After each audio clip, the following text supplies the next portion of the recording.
Everyone, welcome to my new blog. তো দিনটা ছিল 11ই ডিসেম্বর, আর আমরা সেদিন গেছিলাম পলসোনা বলে একটি গ্রামে। সেদিন আমার ছিল একটা এঙ্গেজমেন্ট ব্রাইড, আর আমার সাথে যাচ্ছে অর্পিতা আমাকে হেল্প করার জন্য।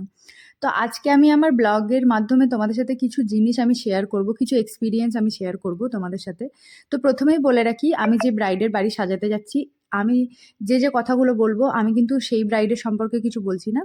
আমি সম্পূর্ণ আমার একটা অভিজ্ঞতার কথা তোমাদের সাথে শেয়ার করছি। আমি যার বাড়িতে যাচ্ছি সে খুব মিষ্টি ব্রাইড ছিল, আর তার বাড়ির লোকেরও ব্যবহার খুবই ভালো ছিল এবং তাদের ব্যবহারও খুব ভালো ছিল। তো আমার অভিজ্ঞতাটা আমি শেয়ার করি। আমার মনে হয় যে ব্রাইড, তার দিনটা থাকে তার দিন, তার স্পেশাল দিন। সে কীরকম সাজবে না সাজবে সম্পূর্ণ তার নিজের ব্যাপার। সে যদি লাইনার পরতে চায় শুধু লাইনার পরবে, বা কাজল পরে স্মাজ করতে চায় স্মাজ করবে। কেউ বেশি হাইলাইটার পছন্দ করে, কেউ কম হাইলাইটার পছন্দ করে, কেউ একটু ব্লাশ পছন্দ করে, কেউ একটু কম ব্লাশ পছন্দ করে। খুব মিষ্টি কিউট দেখতে একদম। তো কিরকম লুক চাইছে ওর কাছ থেকে একটু জেনে নি, কিরকম চাইছে বলো একটু। একদম সফটের মধ্যে, মানে ন্যাচারাল থাকবে। আর চোখটা লাইনার করে দেবে, আর চুলটা কার্লের মধ্যে ওপেন। হ্যাঁ, ঠিক আছে, চলো দেখা যাক কিরকম কি হয়। কেউ রেড লিপস্টিক পছন্দ করে, তো কেউ নিউড লিপস্টিক পছন্দ করে। তো প্লিজ ব্রাইডের যারা রিলেটিভ থাকো, যে মানে যারা কাকিমা জেঠিমারা যারা থাকো, যারা রিলেটিভ থাকো, তারা প্লিজ ব্রাইডের কনফিডেন্সটা এইভাবে লো করে দিও না, যে তুমি কেন রেড লিপস্টিক পরোনি, বা তুমি কেন এত হালকা সেজেছো, বা কেন কাজল পরোনি। দিনটা তার সম্পূর্ণ তার নিজের দিন এবং তার স্পেশাল দিন। তাকে তার মতো দয়া করে সাজতে দিন। এবং তোমরা যারা আপকামিং ব্রাইড আছো, তারা প্লিজ আমাকে যারা বুকিং করেছো, তারা একদম নিশ্চিন্তে থাকতে পারো যে আমি আমার ইচ্ছাগুলো তোমাদের ওপর চাপিয়ে দেবো না। আমি একদম তোমাদের পছন্দ অনুযায়ী তোমাদেরকে সাজাবো। তোমরা যদি রেড লিপস্টিক বলো তো রেড পরাবো, নিউড বলে নিউড পরাবো, কাজল পরতে চাইলে কাজল পরাবো, না পরতে চাইলে পরাবো না। তোমরা একদম নিশ্চিন্ত থাকতে পারো। আর এটা হচ্ছে আমার ব্রাইডের ফাইনাল লুক ছিল, এঙ্গেজমেন্ট ব্রাইড।